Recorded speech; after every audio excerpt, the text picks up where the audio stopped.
नमस्कार, आप देख रहे न्यूज 24। आपके साथ मैं हूं अभिलाषा पाठक और महाराष्ट्र की सियासत पर लगातार हमारी नजर बनी हुई है। इस सियासी संकट पर पल पल की अपडेट आपको दे रहे हैं और गुवाहाटी से मुंबई तक क्या सरगर्मियां चल रही हैं ये आपको बता रहे हैं। आपको बता दें, इस वक्त सियासी संकट पर सूत्रों के हवाले से बड़ी खबर आ रही है। शिवसेना के चुनाव चिन्ह पर दावे की तैयारी में है शिंदे और चुनाव आयोग में इस चिन्ह के लिए दावा कर सकते हैं एकनाथ शिंदे। यानी कि अब शिवसेना के चुनाव चिन्ह पर कब्जा हो सकता है शिंदे ग्रुप का।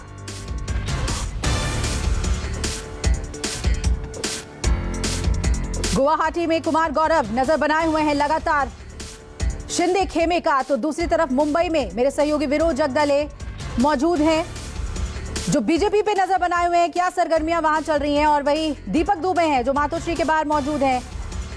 सबसे पहले आइए हम रुख कर लेते हैं कुमार गौरव का जो गुवाहाटी में मौजूद हैं। कुमार, किस तरीके से इसे देखें, जो ये बड़ी खबर आ रही है कि चुनाव चिन्ह पर अब दावे के लिए तैयार है शिंदे, उसके लिए क्या तैयारी की गई है वहां पर?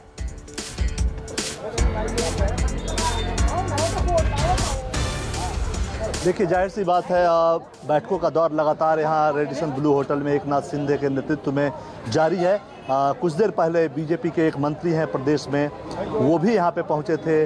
वो उनसे मिलने पहुँचे थे या क्यों पहुँचे थे, हालांकि बाहर ये नहीं बता सकते कि उनसे मिलने पहुँचे थे, लेकिन ज़रूर इसी चीज़ में वो भी गए थे। और बिल्कुल ये जो दावा है कि शिवसेना का चुनाव चिन्ह होने चाहिए, देखिए ये बिल्कुल जायज़ है और जाहिर सी बात है। ये जो पूरी लड़ाई है, जैसा कि हम लोग लगातार चर्चा कर रहे हैं कि दो चीज़ें हैं, पार्टी पे कब्जा करना है और शिवसेना विधायक दल का, ओरिजिनल शिवसेना विधायक दल का नेता बनना है। उसके लिए 37 विधायकों का समर्थन चाहिए विधानसभा में। और जाहिर सी बात है, एक बार जैसे ही वो उनके पास विधायकों का समर्थन होगा, इलेक्शन कमीशन को भी वो भेज सकते हैं और उसके बाद जिसके साथ विधायक होता है ज़्यादा बड़ी संख्या में, उसको असली पार्टी माना जाता है। इससे पहले भी 2-3 केस, एलजेपी का केस हो, जेडीयू का केस हो, ये तमाम केसेज आप देख चुकी है। उसमें जिस संख्या बल के हिसाब से लोकतांत्रिक तरीके से उसमें फैसला लिया जाता है। तो इसमें कोई दो राय नहीं। अगर 37 विधायक के साथ अगर पत्र भेजेंगे तो इन्हें पार्टी का, इन्हें ओरिजिनल शिवसेना पार्टी का अधिकार मिल जाएगा। एक चीज़ मैं आपको और अपडेट कर दूँ, सवेरे जो हमने 34 विधायक और 8 विधायक, 34 शिवसेना के और 8 निर्दलीय चलाया था, उसमें मैं एक थोड़ा सा अपडेट कर दूँ। निर्दलीय विधायक 5 हैं और 2 किसी और पार्टी के हैं, जो छोटी पार्टी है वहाँ के, उसके हैं। जबकि 35 विधायक हैं शिवसेना के, यानी कुल मिलाकर संख्या अभी जो है 42 हो रही है। यहाँ पे होटल के अंदर संख्या उतनी है, विधायकों का आंकड़ा चूँकि निर्दलीय 8 बताया गया था, लेकिन निर्दलीय 5 हैं और 2 दूसरी पार्टी के हैं और 35 विधायक शिवसेना के हैं। यानी पार्टी पे कब्जा और विधानसभा में सदन का नेता बनने के लिए 2 और विधायक की ज़रूरत है अभी भी एकनाथ शिंदे को। और जैसे ही वो 2 विधायक इनके पास आएंगे, जिसकी संभावना दिख रही है कि शाम तक आएंगे या दिन में आ सकते हैं, क्योंकि लगातार गुवाहाटी के होटल के बाहर सुरक्षा बढ़ाया जा रहा है। अभी फिर से और भी कुछ फोर्सेज आई हैं यहाँ पे और बैरिकेटिंग अब जो अब तक नहीं था वो सब की जा रही है। तो 2 और विधायकों, 2 से ज़्यादा आए हैं, 3-4 विधायकों का दावा किया जा रहा है, उनके पहुँचने की संभावना है। उसके बाद कहीं कोई समस्या नहीं बचेगी, क्योंकि 35 उनके साथ हैं शिवसेना के, 2 और आ जाएंगे। उसके बाद 2/3 बहुमत हो जाता है 55 में से। जी उसके बाद कुमार, यानी कि सारी रणनीति वहां पर बन रही है। और देखिए, अगली बड़ी खबर जो सामने आ रही है, शरद पवार के घर एनसीपी नेताओं की बैठक जो चल रही थी वो खत्म हो गई है और शरद पवार ने पार्टी नेताओं को क्या निर्देश दिया है? फ्लोर टेस्ट के लिए तैयार रहने के लिए कहा है। जमीन आसमानाचं अंतर आहे। त्यावेळी महाराष्ट्रातल्या जनतेचा हा आग्रह होता की शिवसेना, काँग्रेस आणि राष्ट्रवादी काँग्रेस एकत्रित यावी। जनतेचा आग्रह लक्षात घेऊन पवार साहेबांनी त्यावेळी महाराष्ट्रातल्या काही भागात ज्यावेळी दौरा दुष्काळी भागातल्या त्यावेळच्या परिस्थितीत केला, राष्ट्रपती राजवट असताना, त्यातनं जनतेच्या भावना लक्षात घेतल्यावर पवार साहेबांनी पुढाकार घेऊन शिवसेना, काँग्रेस आणि राष्ट्रवादी काँग्रेस यांची एकत्रीकरण केलं आणि हे सरकार स्थापन झालं।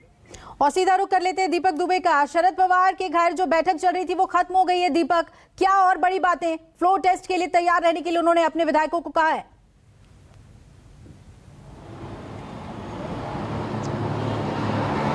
जी, तमाम बड़े जो एनसीपी के नेता थे उनके साथ बैठक चल रही थी, जिसमें शरद पवार ने साफ तौर पे कहा है कि फ्लोर टेस्ट के लिए तैयार रहिए, हम आखिरी समय तक शिवसेना के साथ खड़े हैं, उद्धव ठाकरे के साथ खड़े रहेंगे। वहीं दूसरी महत्वपूर्ण बात ये कही गई है, क्योंकि चाणक्य माने जाते हैं शरद पवार राजनीति के, उन्होंने अपने तमाम जो बड़े नेता हैं उनको कहा है कि एक बार एकनाथ शिंदे के खेमे में तमाम जो विधायक गए हैं उन्हें मुंबई आने दीजिए।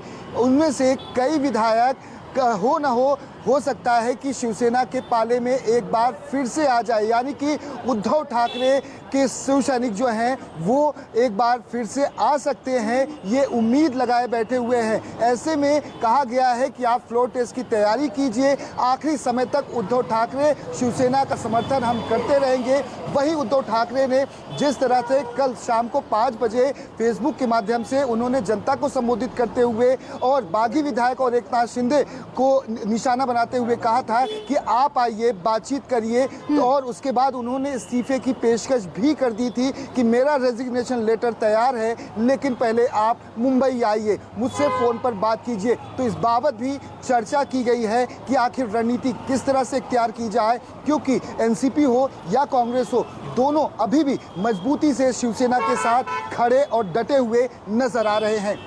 जी बिल्कुल दीपक, और विनोद जगदाले हमारे साथ जुड़े हुए हैं। विनोद, इन तमाम अपडेट्स के बीच बीजेपी खेमे में क्या चल रहा है? एकनाथ शिंदे से संपर्क किया गया है या फिर बीजेपी अभी भी वेट एंड वॉच की स्थिति में है?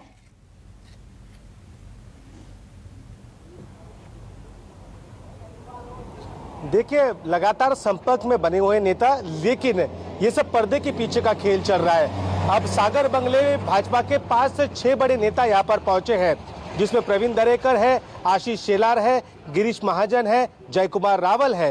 ये थिंक टैंक कहे जाते हैं। इनमें से कई लोग पिछली सरकार में मंत्री भी थे। लगातार 1 to 1 ये मिल रहे हैं, एक साथ बैठक भी करेंगे देवेंद्र फडणवीस के साथ और अपनी आगे की रणनीति यहाँ पर वो बनाते हुए नजर आ रहे हैं। लेकिन फिलहाल भारतीय जनता पार्टी के नेता इस बात का इंतजार वो कर रहे हैं कि कब कोई बड़ा कदम या शिवसेना या एकनाथ शिंदे की तरफ से उठाया जाता है तो उसी के बाद भारतीय जनता पार्टी अपना आगे का दाव वो खेलेगी। लेकिन हाँ, पूरी तैयारी है। 114 विधायकों का समर्थन भारतीय जनता पार्टी के पास इस समय मौजूद है और कोई भी विधायक कहीं भी नहीं जा सकता, क्योंकि पूरी एकता उसमें बनी हुई है। आपने देखा ही होगा कि पिछले राज्यसभा चुनाव हो या फिर विधान परिषद के चुनाव हो, दोनों चुनाव में जितने वोट भारतीय जनता पार्टी के पास थे विधायकों के और निर्दलीय विधायकों के, उससे भी कहीं ज्यादा वोट भारतीय जनता पार्टी ने हासिल किए थे। इसलिए भारतीय जनता पार्टी में कोई खतरा नहीं है, लेकिन वो शांत है और देख रहे हैं मीडिया के सामने भी कोई बयानबाजी वो नहीं कर रहे हैं, क्योंकि कहते हैं कि राजनीति की चाणक्य नए उभरे हैं देवेंद्र फडणवीस। उन्होंने राज्यसभा और विधान परिषद चुनाव में अपनी कला वहां पर दिखाते हुए अपने जो एक्स्ट्रा उम्मीदवार थे, जो 5वां उम्मीदवार विधान परिषद में और तीसरा अतिरिक्त उम्मीदवार राज्यसभा में, उन दोनों को वहां पर देवेंद्र फडणवीस ने जीत हासिल करवा के दी थी। तो देवेंद्र फडणवीस फिलहाल एकदम शांत है और यहाँ पर जो भारतीय जनता पार्टी का काम है वो अपने पर्दे के पीछे वो जारी है। जी बिल्कुल, और लगातार वहां पर हलचल भी है। विनोद, आपके पास हम लौटेंगे। इधर दिल्ली में क्या सरगर्मी चल रही है? प्रशांत देव उस पर नजर बनाए हुए हैं। प्रशांत, क्या कोऑर्डिनेशन मुंबई और दिल्ली में देखने को मिल रहा है? यहाँ से आला कमान प्रदेश बीजेपी से संपर्क में है, उधर असम पे भी नजर बनाए हुए हैं। क्या जानकारी निकलकर सामने आ रही है?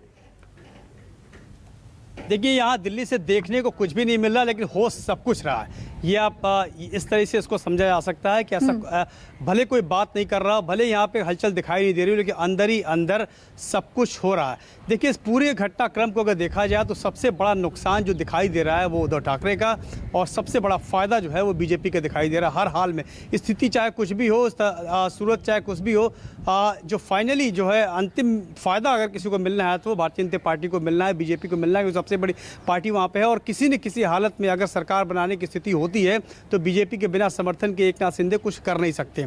तो सबसे पहले एकनाथ शिंदे इसीलिए अपने आप को मजबूत करने की स्थिति में रख रहे हैं कि हर हाल में अपने आप को ऐसा मजबूत करें, अपने को इतने सेफ सर्कल में रखना चाह रहे हैं। 2/3 विधायकों के समर्थन से, ताकि उन पे जैसा मैंने बताया कि दल बदल कानून का किसी भी तरीके से उन पे असर ना हो, क्योंकि ये कानून जहाँ एक संख्या भी कम हुआ असर हुआ, सब का सब पे पानी फिर जाएगा। तो वो स्थिति मजबूत करने के बाद फिर वो आगे की स्थिति में आएंगे। फिर हो सकता है राज्यपाल को पत्र लिखें कि वो सरकार बनाने की स्थिति में है, वो दावा करें, या फिर सबसे पहले उन्होंने वो ये जो जानकारी मिल रही है जैसा कि वो एक समर्थन पत्र देंगे विधानसभा अध्यक्ष को कि वही असली पार्टी है। उसके बाद जब ये स्थिति पूरी तरीके से मजबूत कर लेंगे, उसके बाद अगले चरण में वो बढ़ेंगे, यानी कि उसके बाद सरकार बनाने की रणनीति पे काम होगा। लेकिन सबसे पहले अपने को मजबूत करने की स्थिति है, यानी कि जो 2/3 समर्थन चाहिए, जिसपे कि दल बदल कानून किसी भी तरीके से उन पे हावी ना हो पाए, उसकी तलवार उनको न छू पाए, वो स्थिति सबसे पहले बिल्कुल प्रशांत। और इस वक्त विनोद के पास कोई अपडेट है? जी विनोद, बताइए।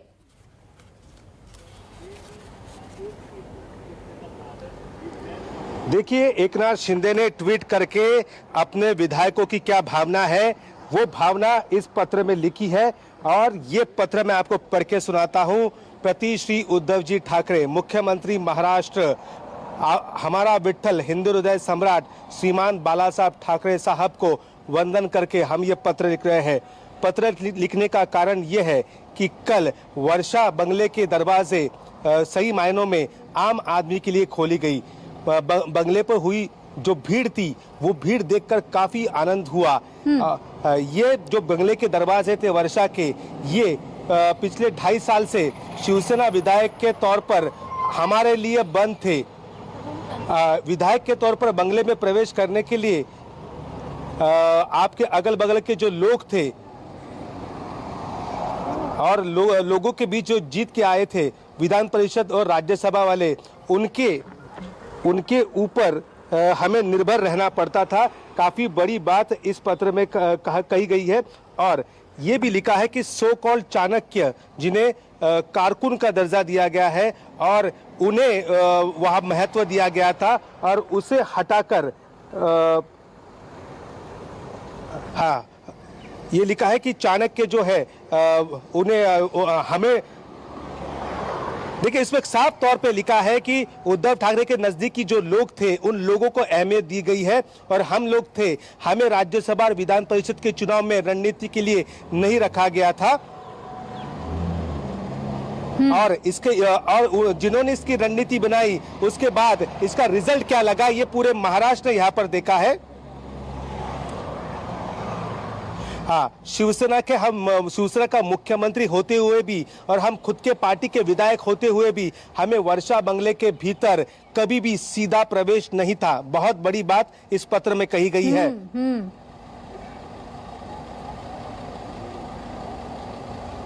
हाँ, और एक बड़ी बात कही है कि मंत्रालय का 6वीं मंजिल पर मुख्यमंत्री ये सबको मिलते हैं, लेकिन हमारे लिए 6ठी मंजिल का प्रश्न आया ही नहीं। मतलब हमको 6ठी मंजिल पता ही नहीं थी, क्योंकि मुख्यमंत्री साहब कभी मंत्रालय में गए नहीं। खुद के मुख्यमंत्री पर हमला किया इस पत्र के जरिए। चुनाव क्षेत्र के कामों के लिए, दूसरे कामों के लिए, पर्सनल प्रॉब्लम के लिए सीएम साहब को मिलना अगर होता है तो बहुत बार विनती करनी पड़ती है, और बाद में बताया जाता है कि आपको बुलाया गया है। और ऐसा जो मैसेज है वो उद्धव ठाकरे के जो करीबी लोग हैं, जिन्हें कारकुन कहा गया है, क्लर्क कहा गया है, वो बताते हैं। और बंगले पर जाकर हमें घंटों घंटे वहां पर हमको बिठा के रखते हैं। बहुत बड़ा आरोप वहां पर लगाया गया है। और बाद में हम जब फोन करते हैं तब यही कारकुन लोग, ये लोग वहां पर फोन उठाते हैं, और आखिरकार हमें वहां पर भेंट नहीं मिलती, हमें वहां से निकलना पड़ता है। और 3 से 4 लाख लोग हमें जिताते हैं, और ये हमें जिताते हैं, उसके बाद हमसे ऐसा बर्ताव यहाँ पर किया जाता है। और लिखा है हिंदुत्व, अयोध्या, राम मंदिर, ये मुद्दे शिवसेना के हैं। मग फिर अभी आदित्य ठाकरे अयोध्या गए थे, तब हमें अयोध्या जाने से क्यों रोका गया? सारे विधायकों ने कहा है कि हिंदुत्व, अयोध्या, राम मंदिर, ये मुद्दे शिवसेना के थे, तो आदित्य ठाकरे जब अयोध्या गए तो हमें अयोध्या जाने के लिए क्यों रोका गया?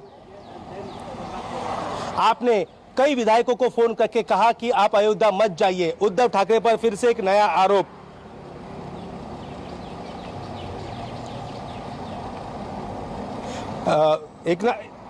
हाँ, ये संजय शिरसाट ने फिर से एक आरोप भी लगाया है। यहाँ पर ये पत्र संजय शिरसाट ने लिखा है शिवसेना के विधायक की, हम अयोध्या के लिए एयरपोर्ट पे गए थे और हमने चेक इन भी किया था, लेकिन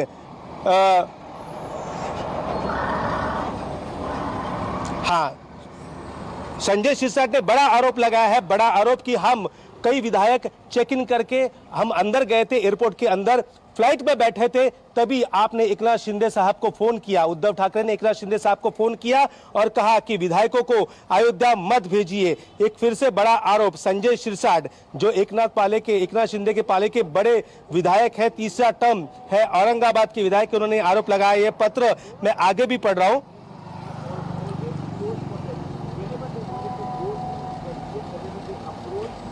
तब शिंदे साहब ने हमें फोन किया कि आप मत जाओ। शिंदे साहब ने हमें फोन करके बताया कि सीएम साहब का मुझे फोन है कि कोई भी विधायक अयोध्या नहीं जाना चाहिए, तो हम नहीं गए और हमने मुंबई एयरपोर्ट से चेक इन खत्म किया और हम सीधे अपने घर पर चले गए।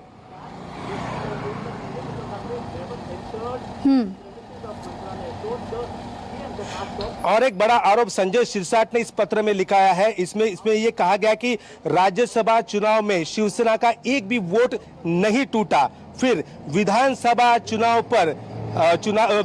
चुनाव से पहले हम पर इतना अविश्वास क्यों दिखाया गया। हमें रामलला के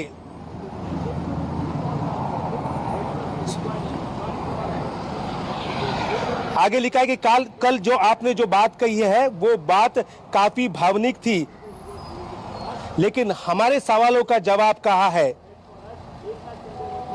इसीलिए आपके संपर्क में आने के लिए हमें यह पत्र लिखना पड़ा। देखिए, बहुत बड़ा आरोप संजय शिरसाट ने उद्धव ठाकरे पर लगाया है। उद्धव ठाकरे के जितने भी दरबारी लोग हैं उन पर यह आरोप लगाया है। आरोप लगाते हुए एक पत्र पोस्ट किया है एकनाथ शिंदे के ट्विटर अकाउंट से। संजय शिरसाट ने उस पत्र में साफ तौर पर लिखा है कि हम विधायक 2.5 साल से कभी हमें सीधे मुख्यमंत्री से मिलने के लिए नहीं जाने दिया। कल जो भीड़ हुई वर्षा बंगले पर, सामान्य शिवसैनिक वहां पर गया तो हमें खुशी लगी कि पहली बार वर्षा बंगले पर भीड़ देखी गई। मुख्यमंत्री से हम जब मिलने जाते हैं तब फोन करना पड़ता है, फोन करके हमें बुलाया जाता है, घंटों घंटे वहां बिठाया जाता है। जब हम फोन करते तो फोन उद्धव ठाकरे के दरबारी लोग फोन उठाते हैं और हमें कहते हैं कि होगा, मुलाकात होगी, लेकिन मुलाकात होती नहीं। फिर से एक बड़ा आरोप लगाया कि हम विधायक जो है अयोध्या जाना चाहते थे, कि हिंदुत्व, अयोध्या ये शिवसेना का प्राण है। हम कई विधायकों ने हमारे फ्लाइट के टिकट किए थे, हम चेक इन करके एयरपोर्ट में गए,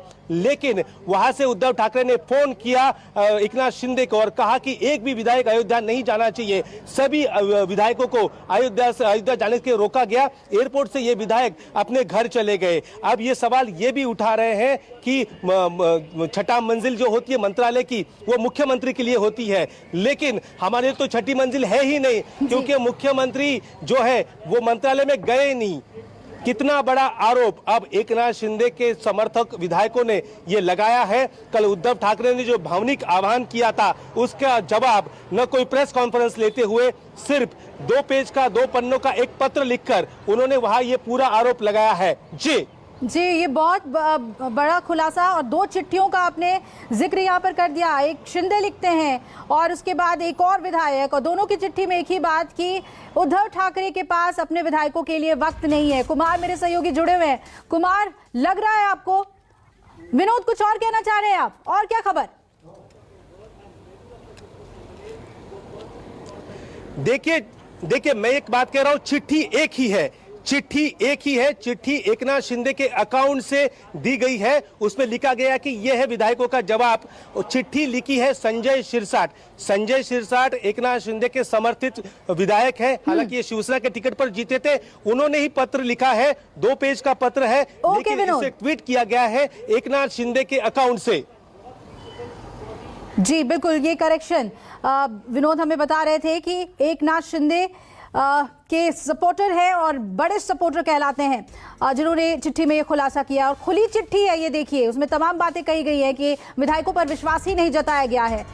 एक बार गुवाहाटी का रुख कर लेते हैं, कुमार हमारे साथ जुड़े हुए हैं। कुमार, काफी कुछ अब स्क्रिप्टेड लग रहा है, ऐसा लग रहा है कि एक पटकथा सुन रहे हैं हम लोग। क्या लग रहा है आपको, जिस तरीके से अब चिट्ठी के जरिए अपनी बात रखी जा रही है सामने? कल इमोशनल हुए हैं उद्धव ठाकरे, अब कुछ भावनाएं निकलकर सामने आ रही हैं गुवाहाटी के रेडिसन होटल से।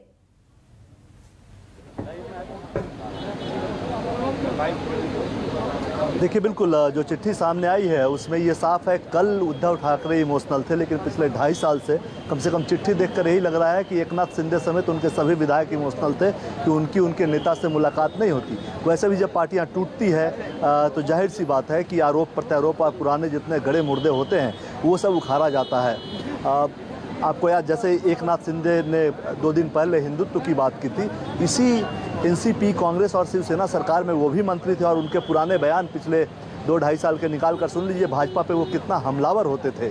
तो उस वक्त वो हिंदुत्व शायद नहीं था, उस वक्त सत्ता दिख रही थी। आज मौका मिला है, शायद एकनाथ शिंदे को लगता होगा कि यहाँ रहेंगे तो सिर्फ मंत्री बनकर ही रह जाएंगे, क्योंकि उद्धव ठाकरे के बाद उनका बेटा भी तैयार है जो आगे राजनीति को ले जाएगा, जो बाला साहब की लीगेसी को आगे ले जाएगा। तो मेरे मत्थे जीवन भर मंत्री बनना ही लिखा है, अगर सत्ता में रहे तो भी। तो यहाँ एक मौका, राजनीति में मौका तलाशा जाता है और ये एक मौका मिला। चूंकि बीजेपी भी सत्ता से बाहर थी 2.5 साल से, जबकि सबसे बड़ी पार्टी थी, इसमें कोई दो राय नहीं, 106 विधायकों के साथ सबसे बड़ी पार्टी थी, लेकिन वो मौका चूक गए। जो पिछली बार उन्होंने सरकार बनाई वो 2-3 दिन में गिर गई, इस्तीफा दे दिया देवेंद्र फडणवीस ने, चूंकि अजीत पवार विधायकों की संख्या नहीं लेके आ पाए। उसके बाद से वो 2.5 साल से इंतजार कर रहे हैं लगातार कि कब मौका मिलेगा, और अब वो मौका मिला है। और इसमें देखिए, राजनीति में कुर्सी पाना भी लंबे वक्त से एकनाथ शिंदे बाला साहब के साथ रहे हैं और बाला साहब के परिवार के भी करीबी रहे हैं, शिवसेना के भी दिग्गज नेता रहे हैं। एक बात, पिछली बार जब ऑपरेशन लोटस महाराष्ट्र में चला था तो ये वही एकनाथ शिंदे हैं जिन्होंने मुंबई एयरपोर्ट से विधायकों को पकड़ के वापस भेजा था, उनको चार्टर जहाज पे नहीं चढ़ने दिया गया था। तो बीजेपी ने भी एकनाथ शिंदे की ताकत को पहचाना और जाहिर सी बात है उसके बाद जो भी अंदर खाने रणनीति बनी उसका मामला यही हुआ। उसका रिजल्ट वो स्क्रिप्ट है और गुवाहाटी में बैठे हुए 35 शिवसेना के और 7 इंडिपेंडेंट, जिसमें कि 5 इंडिपेंडेंट है और 2 दूसरे छोटे दल के लोग हैं। तो 42 वो पूरा रिजल्ट और उस स्क्रिप्ट की ही कहानी है वो चिट्ठी, और पूरा यहाँ पर जो ये लोग बैठे हुए हैं। जी बिल्कुल कुमार, और वो भड़ास जो है वो निकल रही है, इसमें कोई दो राय नहीं। चिट्ठी के जरिए ट्विटर पर साफ है, कहीं कुछ बिल्कुल। विनोद, आपके पास अभी और क्या जानकारी निकलकर सामने आ रही है?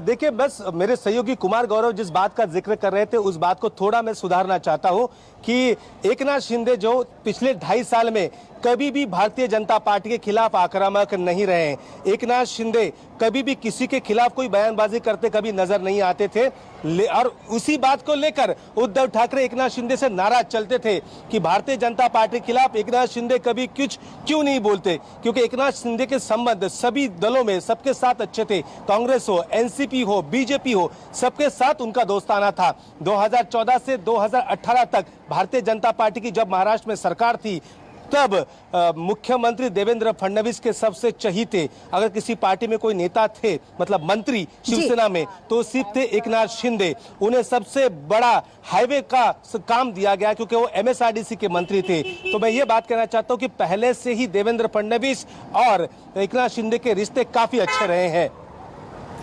एक बार फिर से जगदले बताइए ना, वो चिट्ठी भी हम अपने दर्शकों को दिखा रहे हैं, किस तरीके से खुलासा किया गया है कि उद्धव ठाकरे कैसे सरकार चला रहे थे, अपने विधायकों को कैसे लीड कर रहे थे। ये तमाम बातें जो कही गई हैं ये काफी कुछ बता देती हैं कि दरअसल महाराष्ट्र की राजनीति में चल क्या रहा था।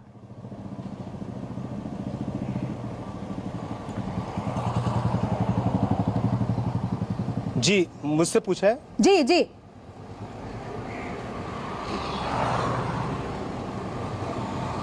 देखिए अभिलाषा, ये पत्र शिवसेना के ऊपर सबसे बड़ा हमला है, क्योंकि सीधे वर्षा यानी मुख्यमंत्री पर सीधा हमला किया गया है। ये एकनाथ शिंदे खुद नहीं कह रहे, ये विधायकों की भावना उन्होंने बताई है। इसका मतलब साफ है कि वर्षा बंगले पर 2.5 साल में विधायकों से मुख्यमंत्री नहीं मिले। वो विधायक तो छोड़िए, राज्य मंत्री 6-6 महीने से उद्धव ठाकरे की मीटिंग मांगते हैं, भेंट मांगते हैं, लेकिन उन्हें मुलाकात नहीं दी जाती। पत्र में देखिए, जो दर्शक अभी हमारे साथ न्यूज़ 24 के साथ जुड़े हैं उनको हम बताना चाहते हैं कि एकनाथ शिंदे के दल में जितने भी विधायक हैं सबने मिलकर एक पत्र लिखा है और पत्र एकनाथ शिंदे के अकाउंट से संजय शिरसाट ने लिखा है, लेकिन एकनाथ शिंदे के अकाउंट से वहां पर ट्वीट हुआ है।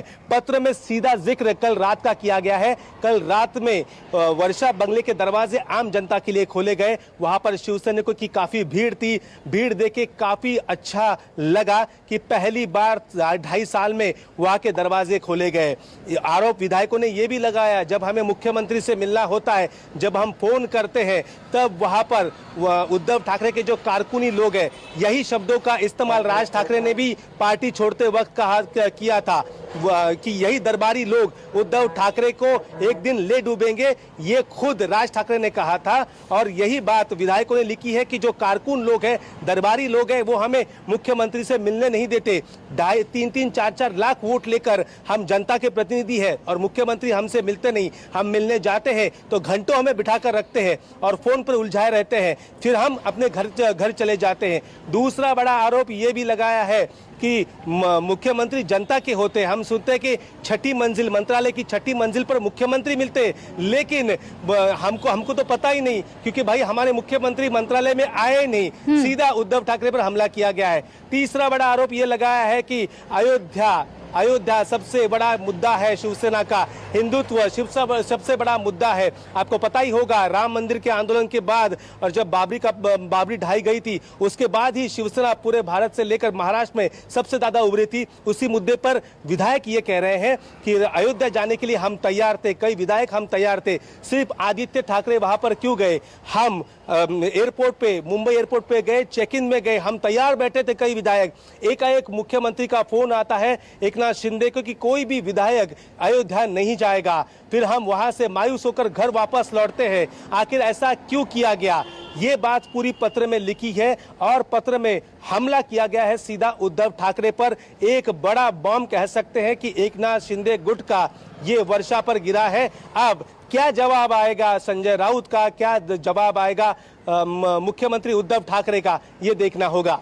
बिल्कुल विनोद, ये देखना बहुत ही अहम हो जाता है। और मातोश्री पर नजर बनाए हुए हैं दीपक दुबे, उनका रुख कर लेते हैं। दीपक, कुछ हलचल हो रही है वहां पर?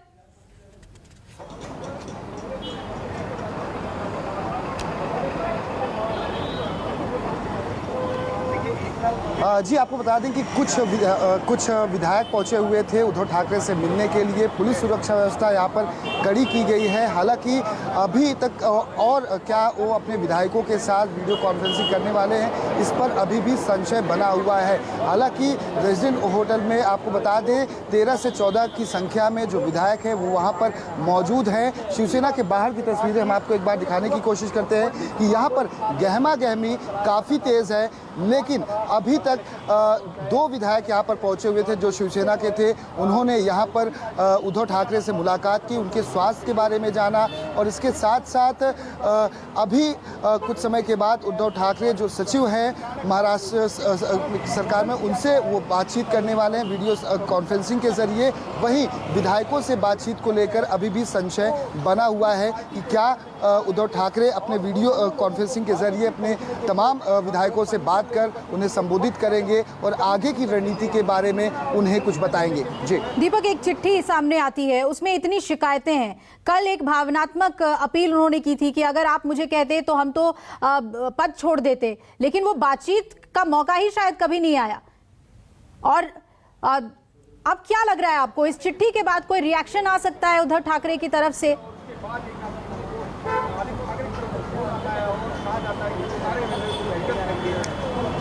जी, जाहिर सी बात है रिएक्शन आएगा, चाहे उद्धव ठाकरे का आए ना, तो फिर संजय राउत तो है ही जवाब देने के लिए। संजय राउत लगातार यही कह रहे हैं कि बहुत सारे विधायक जो हैं वो हमारे पाले में आएंगे। बीजेपी ने हमारे तकरीबन 15 से ज़्यादा विधायकों को कैद कर वहाँ पर रखा हुआ है, लेकिन अब जिस तरह से वही विधायक जिनके बारे में संजय राउत कह रहे हैं, वही विधायक लगातार अब शिवसेना दीपक, एक बड़ी खबर आ रही है, उसके बाद आपके पास लौटते हैं। इस वक्त ब्रेकिंग न्यूज आ रही है। बागी विधायकों को लेकर शिव सैनिकों में गुस्सा है। ये गुस्सा कल भी देखने को मिला था। मातोश्री के बाहर बागी विधायकों के पोस्टर पर कालिख पोतते हुए नजर आ रहे। ये देखिए सदा सरवनकर जो आज पहुंचे थे गुवाहाटी सुबह, उनके नाम पर कालिख पोती जा रही है। दीपक, अलग अलग तस्वीरें आ रही हैं। अब जो ये गुस्सा है वो पोस्टर्स के जरिए देखने को मिल रहा है।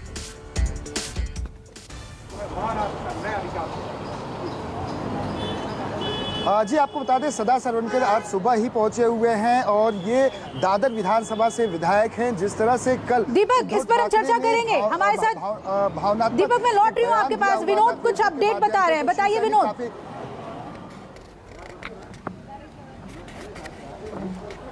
देखिए अभिलाषा, ये पत्र जो लिखा है, ये पत्र 2 पन्नों का नहीं बल्कि 3 पन्नों का है और ये तीसरे पन्नों में भी ये कुछ बातें कही गई है। मैं आपको ये बताना चाहता हूँ, तीसरे पन्ने में ये लिखा है कि 3 से 4 लाख लोगों से बीच में हम यहाँ जीत के आते हैं और हमें ऐसी अपमानास्पद वागणूक यानी हमें नीचा दिखाया जाता है, ये सही नहीं।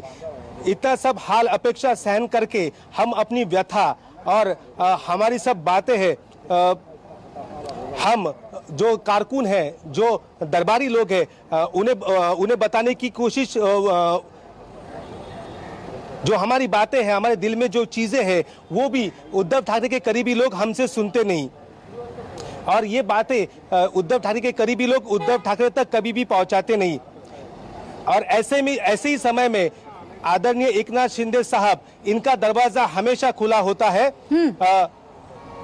मतदान, हमारे चुनाव क्षेत्र में जो गंभीर परिस्थिति होती है, चुनाव क्षेत्र का जो फंड होता है, जो अधिकारी होते हैं और कांग्रेस एनसीपी की तरफ से हमारा हो रहा अपमान है, इसकी सब हमारी जो कंप्लेंट है हम हमेशा एकनाथ शिंदे से करते थे और एकनाथ शिंदे की तरफ से हमें हमेशा न्याय दिया गया है।